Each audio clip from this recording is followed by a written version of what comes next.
नमस्कार. मी भालचंद्र माधू भागवत. दिनांक 3 तारखेला माझं रात्री ॲक्सिडेंट झाले. बाईक स्लिप होऊन हॉस्पिटलमध्ये आल्यानंतर सगळ्यात प्रथम त्यांनी रात्री 12:30 वाजता जे इकडचे जे डॉक्टर आहेत त्यांनी माझी तपासणी केली. पण जेव्हा पाय बघितला तर त्यांना असं वाटलं की त्या पायामध्ये काहीच नाही आहे. काय साधी बोलले की पोटीला नस सूज चढली आहे किंवा काय आहे. हॉस्पिटलचे जे मुख्य सर्जन आहेत मिस्टर पराग लाड यांना त्यांनी कॉल केला आणि ते बिचारे रात्री 2 वाजता मला पाहण्यासाठी हॉस्पिटलमध्ये आले. त्याच्यानंतर त्यांनी जेव्हा जे काय पाहिलं तर ती परिस्थिती पाहिल्यानंतर त्यांना काहीतरी वेगळं वाटलं त्याच्यामध्ये आणि मग त्यांनी ताबडतोब अगदी क्षणाचा विलंब न लावता सकाळीच 8 वाजता माझं ऑपरेशन करण्याचं ठरवलं. त्यानंतर मला पाय एकदम मला थोडासा रिलॅक्स वाटला. तेव्हा बघितलं की आतमध्ये तो पायामध्ये पल्स आणि काहीतरी माझं इन्फेक्शन मोठ्या प्रमाणामध्ये व्हायला सुरुवात झाली होती. कारण त्यामुळे माझ्याकडे डायबिटीस मोठ्या प्रमाणावर असल्याकारणाने त्यामुळे त्या आतमध्ये इन्फेक्शन झालं होतं आणि ते डॉक्टरांना समजलं म्हणून त्यांनी अचानक एकदम इमर्जन्सी निर्णय घेतला आणि माझा पाय ऑपरेशन करून त्यातला पल्स काढायला त्यांनी सुरुवात केली. त्यानंतर ताबडतोब दर 3 दिवसांनी 4 दिवसांनी मला OTमध्ये सर्जरीसाठी नेत होते. तर मग ते नंतर मला जेव्हा एकदा दोनदा सर्जरीसाठी नेलं मग त्या लोकांनी जेव्हा डॉक्टरांशी कन्सल्ट केलं आणि जेव्हा ते येऊन त्यांनी भेटले आणि जेव्हा डॉक्टरांनी सांगितलं की अरे बाबा त्या लोकांना त्यांनी सांगितलं की अशी क्रिटिकल कंडिशन आहे, त्याच्यामुळे दर 2-3 दिवसांनी आम्हाला हे असं करावं लागतं आहे, त्याच्यामध्ये त्याला पर्याय नाही आहे. तर तेव्हा त्यांना ते पटलं आणि नंतर मग त्यांनी ते मला व्यवस्थित माझ्या इतर त्या सगळे डॉक्टरांनी सांगितले की नाही जे डॉक्टर करतायत ते अगदी योग्य चालू आहे आणि ते करणं गरजेचं नाही की तुझा पाय कापायची वेळ येणार होती. पराग सरांचे मी फार आभार मानतो. धन्यवाद. नमस्कार. मी निशा भालचंद्र भागवत, भालचंद्र भागवतांची पत्नी. ॲक्च्युली आम्ही 3 तारखेला यांचं ॲक्सिडेंट झालं आणि त्यानंतरचा म्हणजे आठवडाभर आमचा सांगितल्याप्रमाणे आम्हाला औषध उपचार वेळेवर मिळाले नाही आणि त्यानंतर 10 जूनला आम्ही साधारण 1 वाजता इथे इमर्जन्सी खूप त्रास झाल्यामुळे मिस्टरांना इथे यावं लागलं. त्यानंतर पराग लाड सर त्यांच्या निदर्शनाखाली आमचे पुढच्या ज्या ट्रीटमेंट त्या होत गेल्या. इव्हन आता म्हणजे यांची परिस्थिती एवढी यावेळेस इथे येण्यापूर्वी खूपच गंभीर होती की त्यांना मिस्टरांना ॲक्च्युली माहीत नव्हतं, पण माझ्या लक्षात आलं की त्यांच्या पायाचं काही प्रॉब्लेम होऊ शकतो. पण सरांनी बराच म्हणजे एवढा धीर दिला की बरंच ट्रीटमेंट पण चांगल्या पद्धतीत करत गेले. वेळच्या वेळी आम्हाला ते समजवत पण होते की नाही तुम्ही पेशन्स ठेवा, म्हणजे व्यवस्थित होत चाललं आहे, तुमचा पेशंटचा रिस्पॉन्स पण चांगला येतो आहे आणि बरंच सहकार्य करून म्हणजे आज त्याच्यामध्ये इन्फेक्शन वाढत पण होतं तरी पण त्या दरम्यान त्यांचं ट्रीटमेंट पण योग्य मार्गाने रूटवर चालत होती. पण साहजिक ते आम्हाला कळत नव्हतं. आम्हाला फक्त आमच्या पेशंटचं जे त्यांच्या यातना किंवा जो त्रास हे आमचं लक्ष त्याच्याकडे होतं.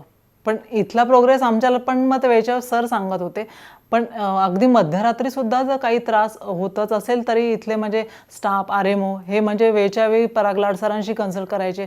त्यांना म्हणजे त्यांचं ओपिनियन घेऊन वेळच्या वेळी मेडिसिन अगदी मध्यरात्रीसुद्धा 2:30-3ला सुद्धा वेळच्या वेळी ते मेडिसिन देत होते. म्हणजे कुठे अगदी त्यांनी आम्हाला एकटं सोडलं नाही की बाबा काही हे कमी पडून दिलं नाही आहे.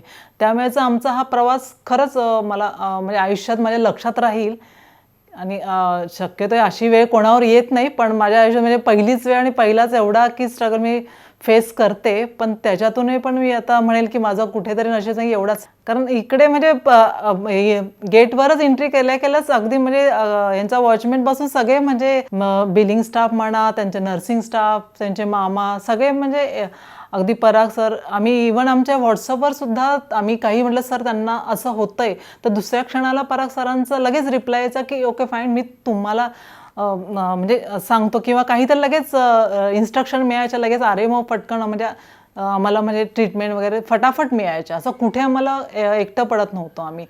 म्हणजे प्रत्येक वेळेस आम्हाला खूप छान सहकार्य मिळालं आहे. त्याच्यामुळे खरंच मी म्हणेल धन्यवाद म्हणेल या सगळ्या ग्रुपचे. आणि मी खरं तर ठाण्यात असून मला हे पहिल्यांदाच हॉस्पिटल आज बघायला मिळते, पण ॲप्रिशिएट करण्यासारखंच आहे हे हॉस्पिटल आणि खूप आवडले. म्हणजे उलट एक माझ्या फॅमिलीसारखं वाटलं. जशी मी माझ्या फॅमिलीमध्ये असते तशी आज इथे पण मी येते का, म्हणजे पाण्याची हॉट वॉटर बॅग असू दे, आईस पॅक असू दे, इवन इमर्जन्सी यांना काही सुविधा पाहिजे असेल तर फटाफट अरेंज केल्या जातात यांच्याकडून. फर्स्ट प्रायोरिटी पेशंटला दिली जाते. एनी अदर म्हणजे आमचं मेडिसिन म्हणा, अजून दुसरं काय जेवणा खावण्याचं सगळं इथे म्हणजे खूप छान सोय आहे. आणि फायनली म्हणजे सगळ्या ग्रुपचा, पिनॅकल ग्रुपचा, ओला सगळ्या म्हणजे पराग लाड सर, इथले स्टाफ वगैरे A to Z सगळ्यांचे मी आज आभार मानते. Hi, I am Dr. Parag Lad. I am a reconstructive surgeon at Pinnacle Ortho Center. Today, I would like to discuss a very unique complication of a very small injury in a 58-year-old gentleman who had uncontrolled diabetes and early signs of kidney problems. This gentleman had a very small injury at his heel level of the right foot, and he was consulting many doctors in this city as he was getting unbearable pain in the wound site and had mild fever, redness around the calf region of the leg, and his pain was so unbearable that in spite of taking 2 injections per day and 4 tablets per day, his pain was not getting better. Ultimately, on 10th of June, this gentleman landed up at Pinnacle Ortho Center at 1 o'clock in the midnight for painkiller injection. And when my assistant doctor saw him in the hospital, he understood that the pain source is completely different than the injury site. You will be surprised, the measurement of the injury was hardly 2 centimeter. But the pain was so unbearable that he was so restless, he was just not able to sit comfortably on a bed, chair, or on a even wheelchair. When I examined him in the middle of the night, I found the injury was 2 centimeter in length, and there was complete redness in the calf region of his right leg. And when I touched his calf, it was like a wooden hard calf. We label this condition as a compartment syndrome. For a layman to understand what is compartment syndrome, the leg has specific compartment. All the muscles, they are kept in a very specific compartment. When the content of the compartment like muscles, tendons, nerves, they swell up because of infection, because of pus, or because of lack of blood supply. These muscles swollen up, and that's why the calf becomes very hard. Within 4 hours after checking his all the parameters and other blood investigation, we took him in for the surgery within 4 hours of his arrival in the hospital, and we released this compartment. We released multiple incisions on the leg, and so that the muscles will have space to breathe. In my surprise also, because he is for 58-year-old, high risk with uncontrolled diabetes and early signs of kidney involvement, we explained him that the condition of the leg in terms of viability was very, very serious. In a course of 45 days of his hospitalization at Pinnacle Ortho Center, he had undergone 5 operations of cleaning of all the dead muscles of the calf, and we treated him with the special dressing. It is called vacuum assisted closure. For a layman to understand this, when you have more than 20 centimeter wounds on the leg, and if these wounds are open, the entire bedsheet of the patient, because of the continuous bleeding or oozing, it gets dirty. There is a dirty smell around the wound. To prevent this special dressing called VAC dressing, vacuum assisted closure dressings, are applied on his leg. And to our surprise, after 5 cleaning of such wounds under anesthesia and application of such dressing, ultimately his infection got well controlled, and that happened after 40 days of hospitalization. We did not bombard him with too many antibiotics. We just had to control his blood sugar level, we had to take care of his general nursing care, and we had to see that the leg survival or viability of the leg, the sensation in the leg and the blood circulation in the leg remains normal, and with other medical parameters to be in the normal. Of course, he was very lucky and fortunate to respond also very nicely for the treatment.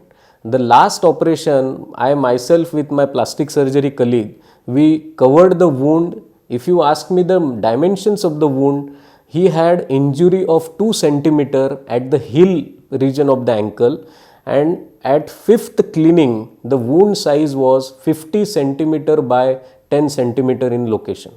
And that wound we covered with the plastic surgery called skin grafting. We harvested a skin graft from the opposite thigh and put the graft on that. In meanwhile, we checked whether the wound has received any microorganisms. So there is a test called culture sensitivity. That also we checked. When everything was confirmed and when his pain was his pain was well controlled, we performed this operation.